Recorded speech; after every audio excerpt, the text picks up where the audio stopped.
Bendiciones.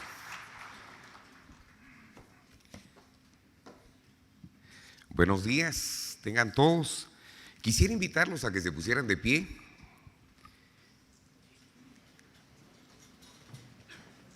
Y sí, vamos a hacer un juramento. Voy a hacer una pequeña introducción antes de este juramento. Durante muchos años hice películas y observaba mucho otras películas.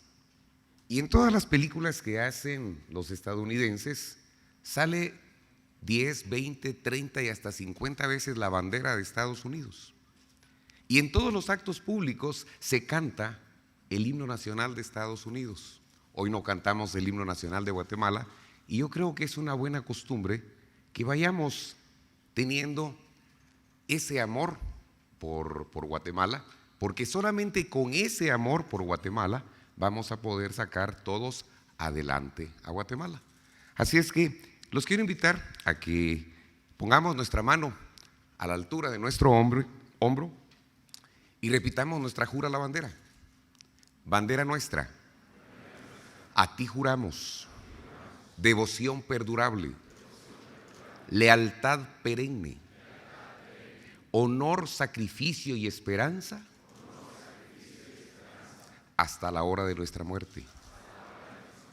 En nombre de la sangre y de la tierra, juramos mantener tu excelsitud por sobre todas las cosas, en los prósperos días y en los días adversos, y velar y aún morir, porque ondees perpetuamente sobre una patria digna. Pueden bajar su mano, pueden sentarse, gracias.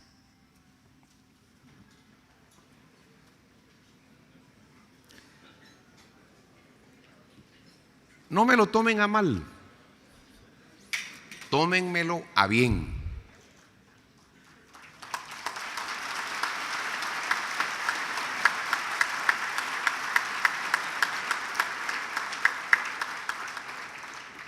Cuando yo era niño, y no se vale aullar, ¿verdad?, me enseñaban los lunes cívicos y quien dirigía el colegio eran los fundadores, don Virgilio Zapata, un guatemalteco, y doña Beatriz de Zapata, una mexicana.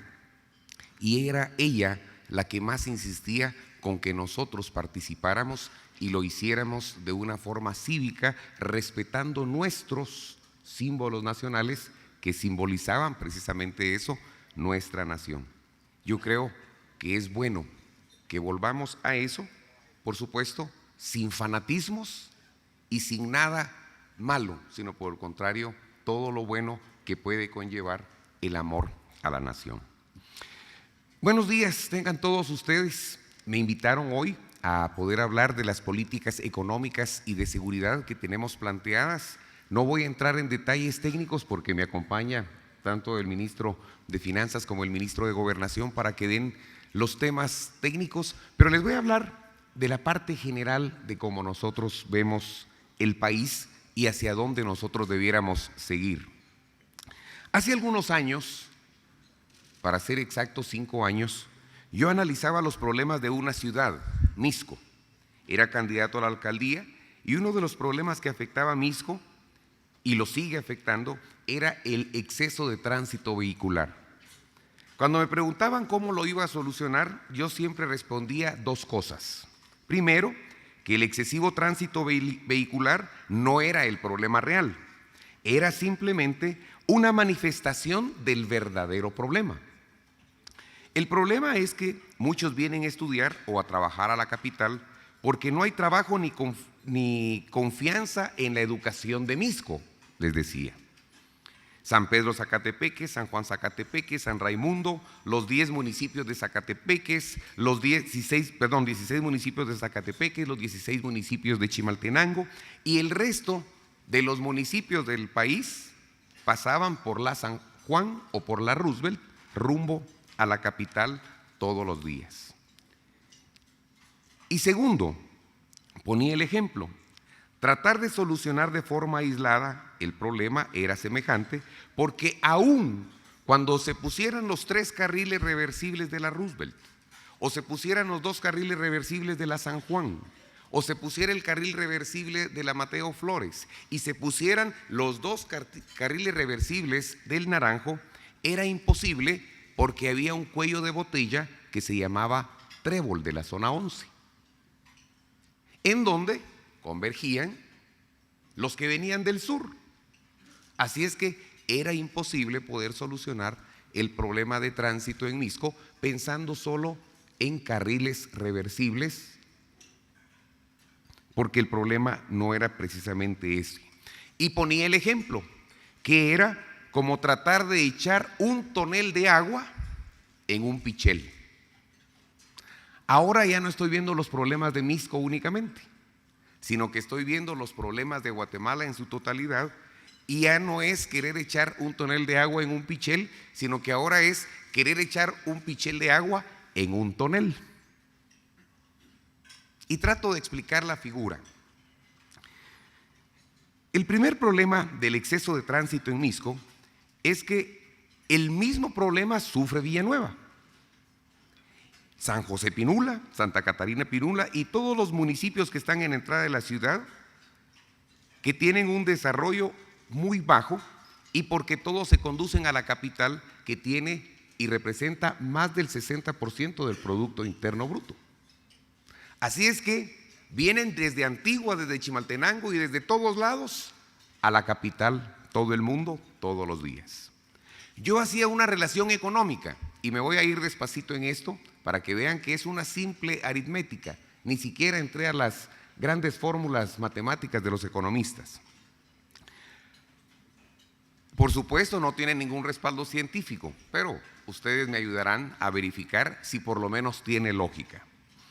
Según el censo del 2002, Mixco tenía un poquito más de 450,000 habitantes. A un crecimiento continuo del 3%, a la fecha, Mixco tendría que tener aproximadamente 700,000 habitantes. Algunos dicen que más. Lo que sí es cierto es que nos hace falta un nuevo censo. Y eso cuesta dinero también. Pero bueno, si seguimos con el cálculo matemático y suponemos que un 30% de la población de Mixco viene a trabajar o a estudiar a la capital, tenemos que 3 por 7 es 21, o sea, 210,000 personas vienen todos los días a la capital. Por el tema de exceso vehicular, un trayecto que debiera durar 35 minutos dura entre 90 y 120 minutos. Supongamos que el desperdicio de tiempo de esas 200,000 personas es de 1 hora por la mañana y de 1 hora por la tarde. Empecemos con el cálculo. 2 horas por día por 210,000 personas por 365 días al año por 10 quetzales la hora laboral. Esto nos da 1,533 millones de quetzales en tiempo, hora, hombre, por año. Si esto lo multiplicamos por 10, son 15,330 millones de quetzales perdidos solo por la ciudad de Mixco en 10 años. Pero eso no es todo. A eso, que es el costo de tiempo, sigámosle sumando costo médico, público y privado por las enfermedades que genera el estrés en el tráfico. ¿A qué hora me asaltan? ¿A qué horas choco? ¿A qué horas pasa lo que pasa? Adicionalmente, las enfermedades respiratorias por la contaminación de los gases de los vehículos, la contaminación auditiva, la depreciación del asfalto, y aún falta el tema del gasto privado, depreciación de vehículos, gasto de frenos, de clutch, gasto de combustible, gasto de reparación por choques y todo lo que ustedes quieran. Tan solo supongamos que este gasto iguala al gasto del tiempo perdido. Esto nos da 30,000 millones de quetzales en una década, solo por la ciudad de Mixco. Y eso era lo que yo decía hace 5 años, analizando el tema de la problemática vehicular de una ciudad en Guatemala. Si eso lo multiplicamos por todas las ciudades que nosotros le llamamos dormitorio,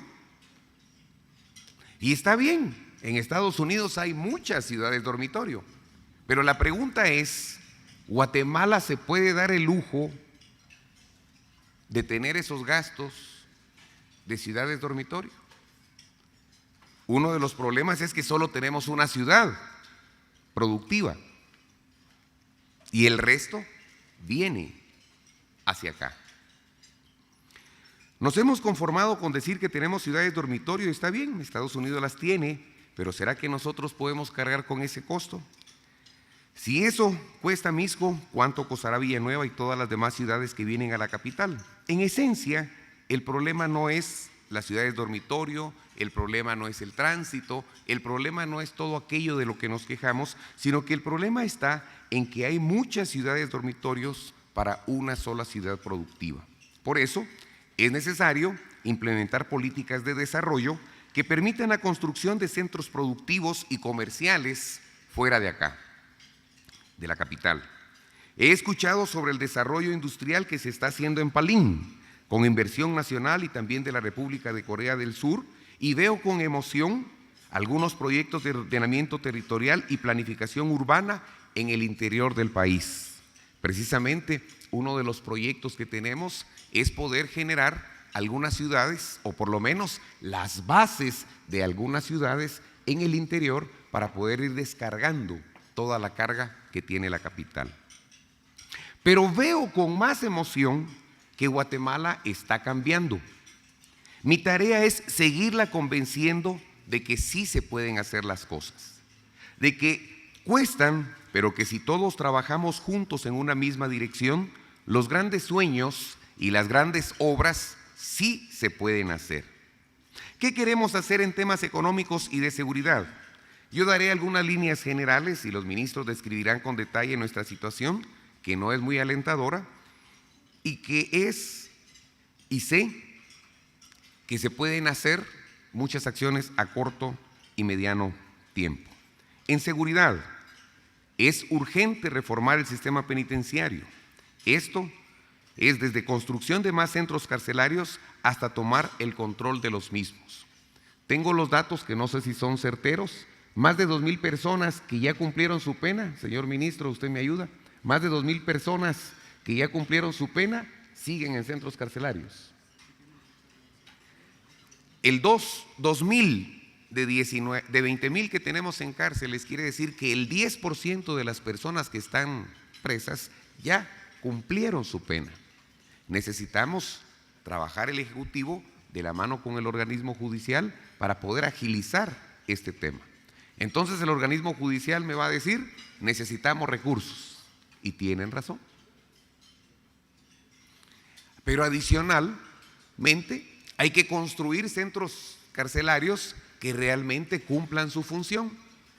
Recientemente tuvimos la toma de la cárcel o el centro de detención de Puerto Barrios, que está construido para 175 personas y tiene adentro 900 personas detenidas. Y están peleando porque quieren que haya visita conyugal, pero una persona que vaya a visitar a la otra, 900 por 2 son 1,800 y el centro de detención está diseñado para albergar a no más de 300. Tenemos un reto solo desde ahí que hay que trabajar. Además, tenemos que retomar el control de los mismos porque a esos 900 reos solo los cuidan 30 en 3 turnos, que equivale a 12 personas cuidando 900.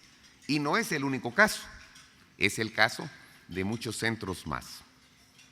Profesionalizar y modernizar el personal y las instituciones de seguridad, desde la misma dignificación de los agentes hasta la capacitación y creación de protocolos para todas las situaciones de inseguridad que se puedan dar.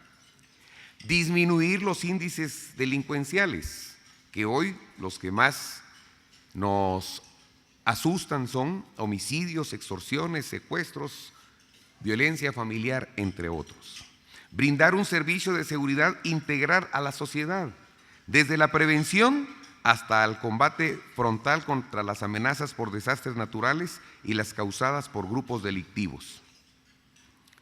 Invertir más y mejor en inteligencia y la investigación criminal.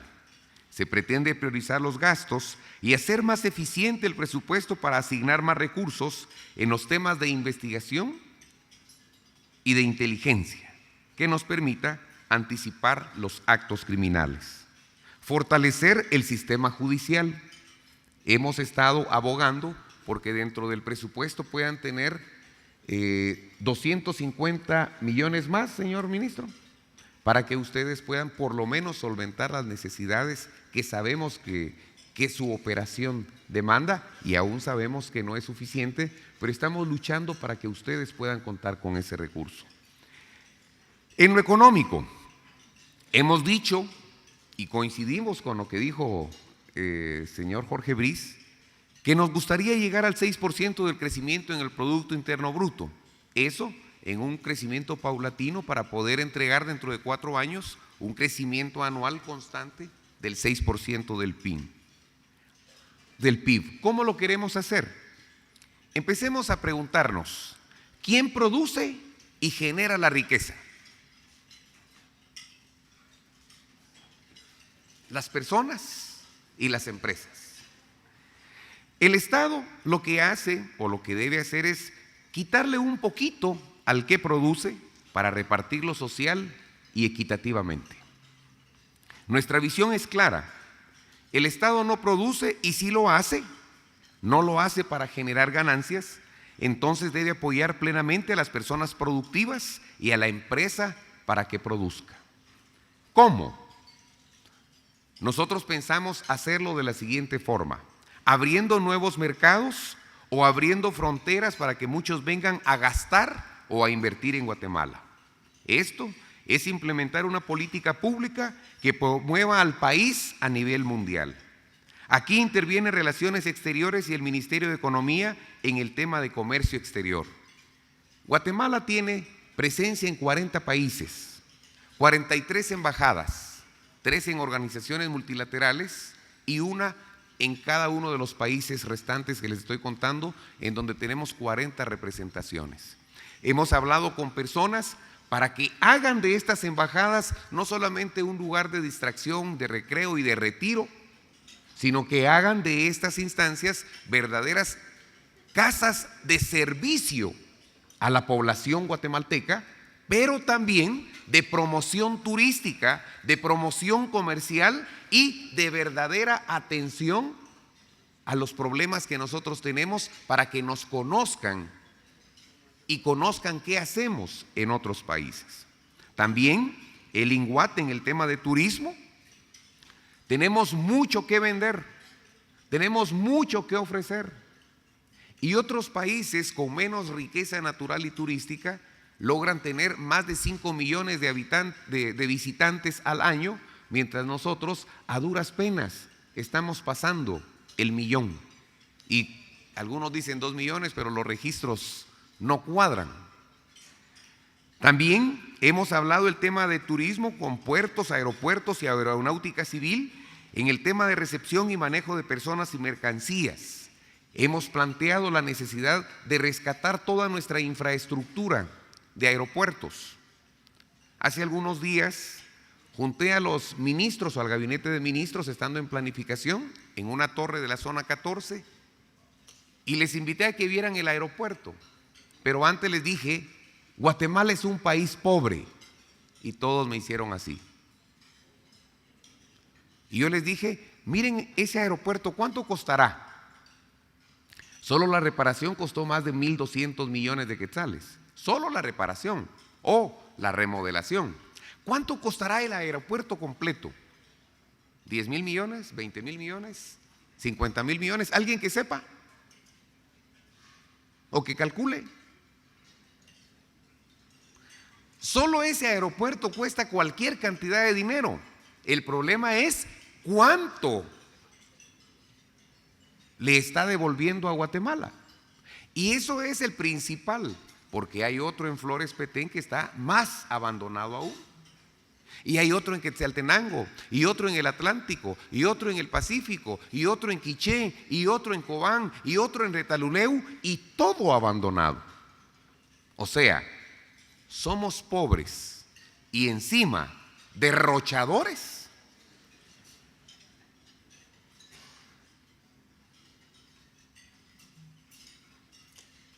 Creo que no es responsabilidad solo de un hombre, ni de un grupo de personas. Es el involucrarnos todos en lo que debemos hacer. Con eso, con esa apertura de nuestros ojos hacia el mundo y del mundo hacia nosotros, nosotros quisiéramos paulatinamente incrementar por lo menos un 1% nuestro PIB. Y estamos dando pasos agigantados. Doy gracias a Dios que el Congreso de la República de Guatemala hace unas noches aprobó la unificación aduanera con Honduras. Aplausos para el Congreso, porque eso es bueno.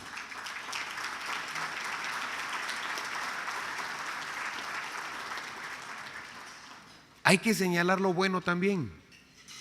Eso nos va a permitir disminuir los problemas de tránsito y aumentar la velocidad con la que transitan las mercancías por nuestro territorio.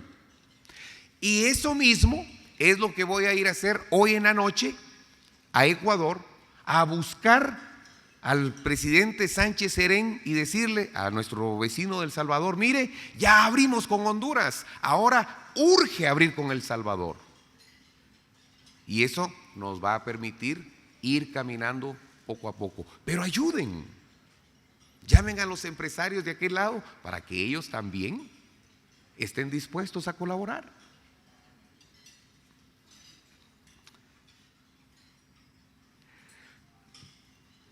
Ahora, queremos nosotros hacer crecer otro 1% la economía y proponemos hacerlo con la industria de la construcción. Según los estadísticos, tenemos 300,000 viviendas pendientes de construir y tenemos 1,300,000 viviendas que debemos reparar.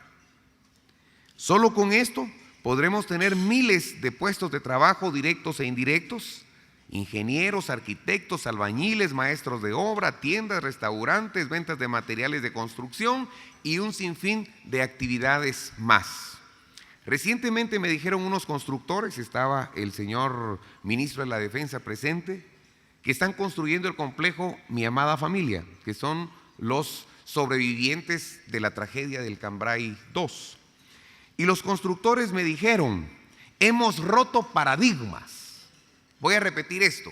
Los constructores que están haciendo el proyecto me dijeron: hemos roto paradigmas. Casas que costaban 300,000 quetzales, las estamos construyendo en 80.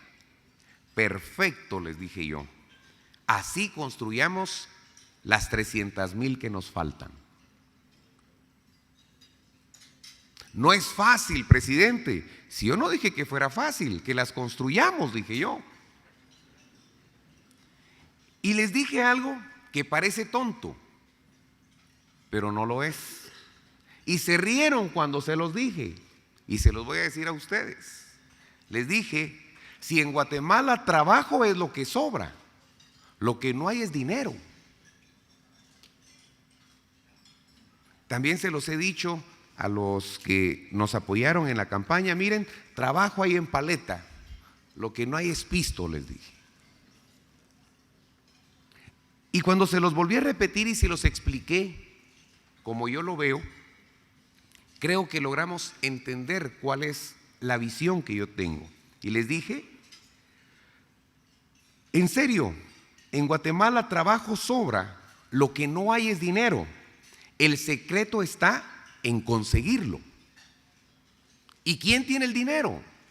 Lo tienen los bancos nacionales o internacionales. Lo que necesitamos son las posibilidades de que el empresario, el pequeño, el mediano, el micro, puedan tener capacidad de adquirir el crédito para hacer progresar su empresa.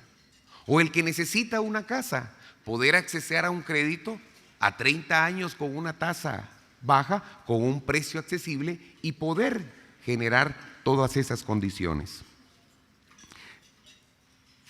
Nosotros creemos que eso se puede conseguir sí y solo sí, si vuelve la confianza de los mismos guatemaltecos a la Guatemala que estamos tratando de construir. Si volvemos a invertir, si traemos más inversión propia o ajena y juntos generamos esa confianza. Yo la confianza la voy a generar en todos ustedes dando muestras de honradez, dando muestras de capacidad y dando muestras de rectitud en el gasto público. Y termino diciéndoles lo que hemos hecho en los anteriores 11 días que hemos tenido de gobierno. Primero, nuestro acto de toma de posesión costó menos de 2 millones de quetzales, cuando los anteriores habían costado 15 millones de quetzales y más.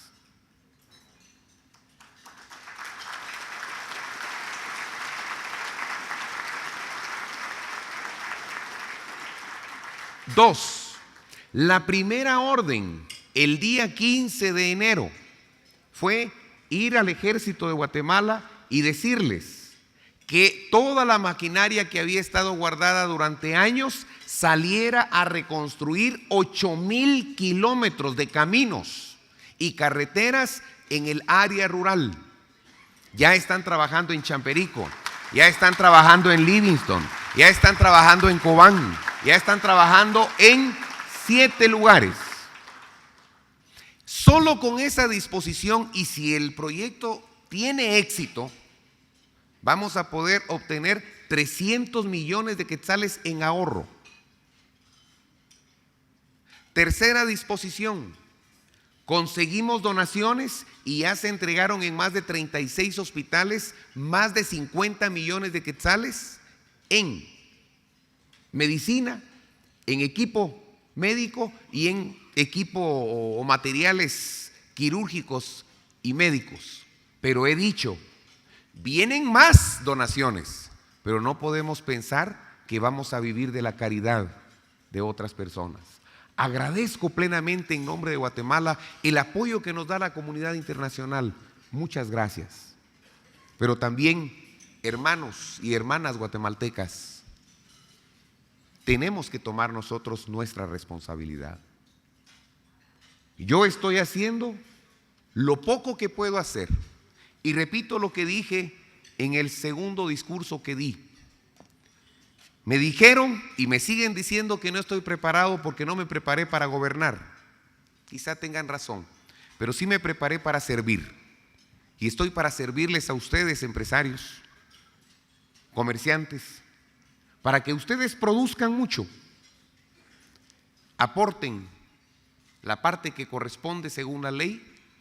Yo me comprometo a administrarla honradamente y a hacerla llegar a donde más se necesite en Guatemala para que haya un verdadero desarrollo en Guatemala y no solo en la capital y los centros urbanos. Yo estoy comprometido. ¿Y tú? Esa es la pregunta que no puedo contestar yo. Muchas gracias, que Dios les bendiga y buen provecho.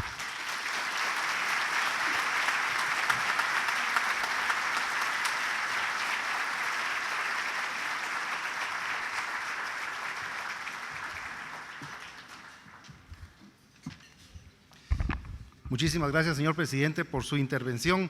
Queremos agradecerles inmensamente el tiempo que se han tomado para completar las encuestas y hemos querido darle los resultados porque al final constituyen un referente para que ustedes y nuestras autoridades tengan la información que se ha generado. Se recibieron 923 boletas y los porcentajes son los siguientes. Pregunta 1. ¿Tiene usted confianza en la gestión que realizará el gobierno del presidente Jimmy Morales y sus funcionarios? Sí, 84%, no 16%. Creo que es una confianza bastante elevada para el señor presidente en este caso.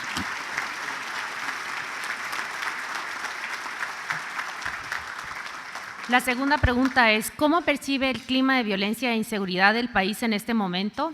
¿Ha mejorado? 5%, sigue igual, 67%, ha empeorado, 28%. ¿Cuál es su percepción de... Desafortunadamente, el creciente derechos adquiridos que son abusivos, falta de liderazgo al servicio que presta el Instituto Guatemalteco de Seguridad Social. Nos interesa tener una población que viva con bienestar. Junto con su equipo de trabajo estuvieron presentes como invitados al final del evento. Quien dirigía el colegio eran los fundadores, don Virgilio Zapata, un guatemalteco, y doña Beatriz Zapata, una mexicana. Nuestros símbolos nacionales que simbolizaban precisamente eso, nuestra nación. Yo creo que es bueno que volvamos a eso, el exceso de tránsito vehicular. Cuando me preguntaban cómo lo iba a solucionar, yo sin problema.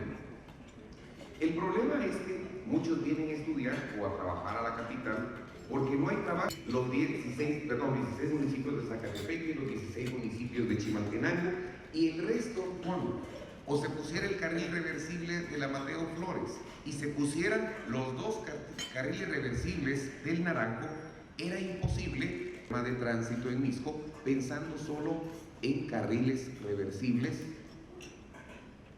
porque los problemas de Guatemala en su totalidad, y ya no es querer echar un tonel de agua en un pichel, sino que ahora es querer explicar la figura.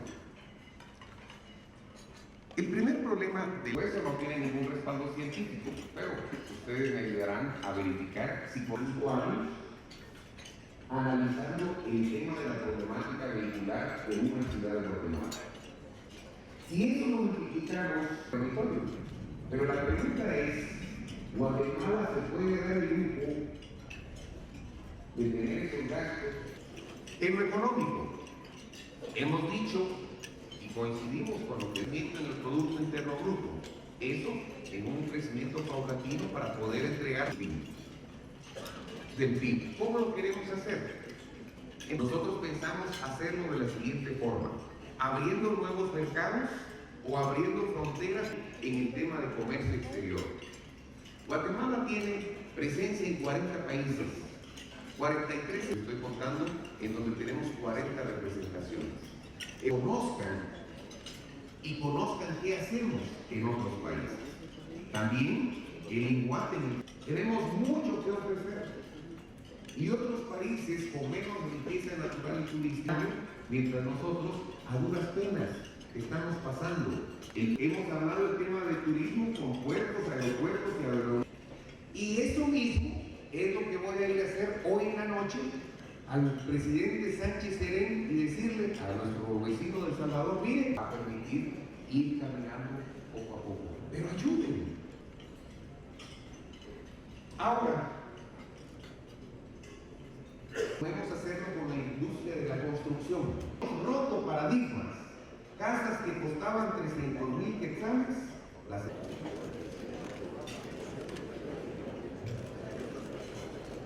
Públicamente, gestión de portafolio de la deuda, eso viene inmediatamente, fortalecimiento y rentabilización de patrimonio público, en cómo hacer que el Estado sea un patrimonio más rentable, recuperar las coberturas de prestaciones de la seguridad social, colocarnos una meta. De esta metrópoli hubo comentarios y alguno de ellos dijo qué gran reto para nuestro siguiente orador, mantener pues definitivamente mantener esa línea descendente en forma honesta, en forma transparente, en forma efectiva, y eso va a redundar en la seguridad. La incidencia criminal que afecta a nuestro país, la remarco en que números criminales